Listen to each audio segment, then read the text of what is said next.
और अगर लड़ाई होगी आगे तो यहां और वहां की होगी, असली हिंदू और नकली हिंदू के बीच में होगी। लेकिन ये भक्त जो हैं ये क्या करते हैं, अगर आप भारत माता की जय नहीं बोलोगे तो फिर देखना इसका नतीजा क्या होगा। और फिर कहते हैं कि हम भारत माता की रक्षा कर रहे हैं, फिर कहते हैं कि हम भारत माता की रक्षा कर रहे हैं। मैं चुनौती देता हूं, अगर भारत माता इतनी ही प्यारी है तो जाओ ना सरहद पे लड़ो। बॉर्डर पे जाओ सरहद पे लड़ो, उनको बोलो लड़ो, ठीक है ना। अपने आदमियों को मारने के बजाय वहां जाकर एनिमी को मारो, फिर पता चलेगा कि भारत माता की आप सुरक्षा कर रहे हो। वो हिम्मत नहीं है आप में। अगर आप भारत माता की जय नहीं बोलोगे तो फिर देखना इसका नतीजा क्या होगा। अरे भैया, वाक्य तो ये है, सच्चाई तो ये है कि the cow is the most non-violent animal in the world. The cow represents अहिंसा। अहिंसा का प्रतीक है काउ, और उसके नाम पे आप हत्या करते हो ना तो गौ माता की हत्या होती है, अहिंसा की हत्या होती है, मानवता की हत्या होती है, इंसानियत की हत्या होती है, मेरी हत्या होती है, मेरी हत्या होती है। लेकिन ये कौन, ये अरे रोकिए, अरे सुनियो तो सही, अरे सुनियो तो सही, आपके समझ में नहीं आएगा, सुनियो तो सही, आपके समझ में नहीं आएगा।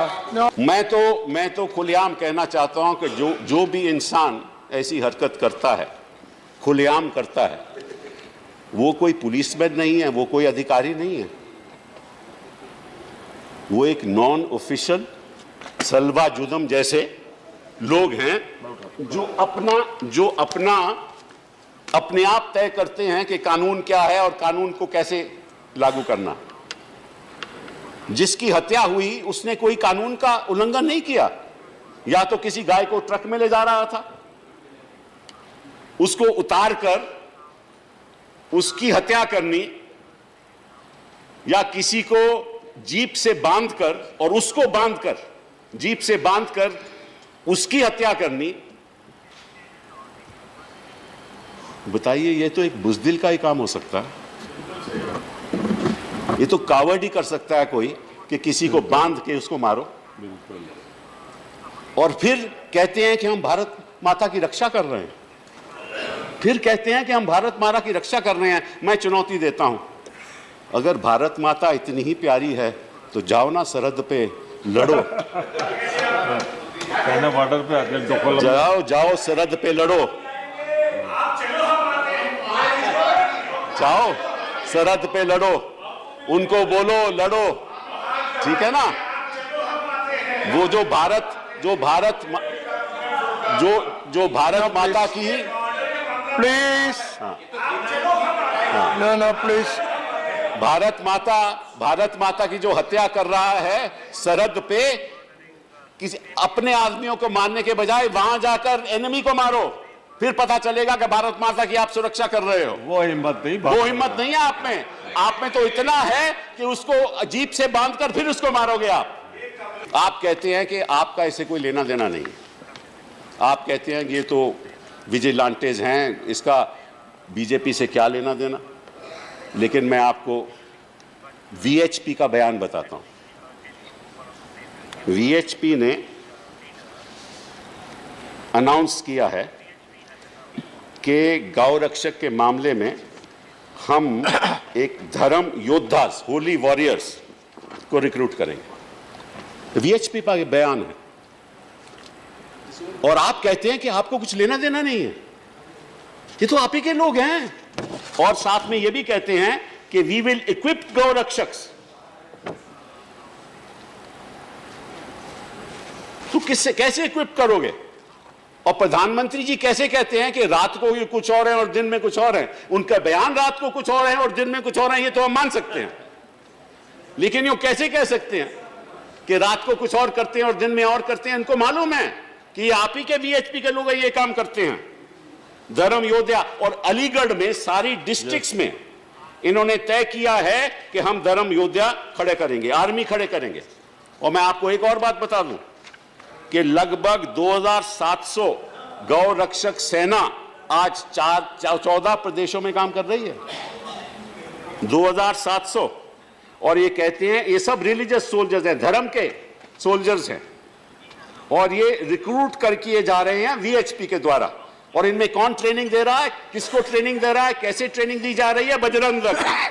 बजरंग दल के लोग ट्रेनिंग देते हैं, मीटिंग होती है। और ये मीटिंग जो मैं बात कर रहा हूं ना, ये 14 जुलाई और 17 जुलाई के बीच में हुई, अभी हुई। प्रधानमंत्री जी क्या कह रहे हैं? प्रधानमंत्री जी क्या कर रहे हैं? ये महात्मा गांधी के बारे में बयान देना, ये तो अपने आप में मैं समझता हूं डबल स्पीक है, कहना कुछ और करना कुछ। असलियत तो ये है कि आपकी हिंदुत्व की आइडियोलॉजी ने हिंदुस्तान के लोगों में एक ऐसा भय पैदा कर दिया है कि लोग टेलीफोन पे बात नहीं करना चाहते। और ये लड़ाई, मैं आपको सच बात बताऊं, मैं समझता हूं कि जो ऐसी बात करता है, जो ऐसे काम करता है, वो असली हिंदू नहीं है, वो नकली हिंदू है। हिंदुत्व का अपमान करता है। इसका वो हिंदुत्व का अपमान करता है, वो हिंदुइज्म का अपमान करता है, वो इंसानियत का अपमान करता है। और अगर लड़ाई होगी आगे, तो यहां और वहां की होगी, असली हिंदू और नकली हिंदू के बीच में होगी। और नकली हिंदू वहां बैठे होंगे, सामने बैठे होंगे। ये लड़ाई होगी आने वाले वर्षों में, ये लड़ाई होगी।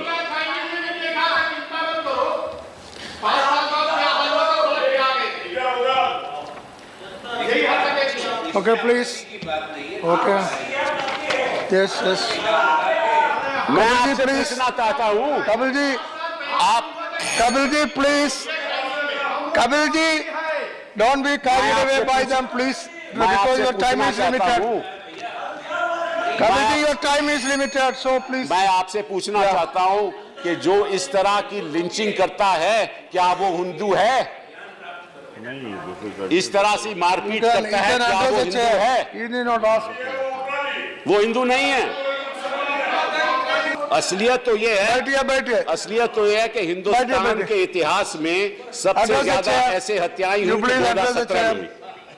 2017 में सबसे ज्यादा हत्याएं हुई हैं। और ये कहते हैं कि हम गांव की रक्षा करना चाहते हैं। मैं आपको बताता हूं कि हरियाणा में मथाना जगह है एक, वहां एक गौ रक्षा की जगह है, वहां 50 गाय की मृत्यु हो गई। 50 गाय की मृत्यु हो गई क्योंकि उनका ख्याल नहीं रख रहे।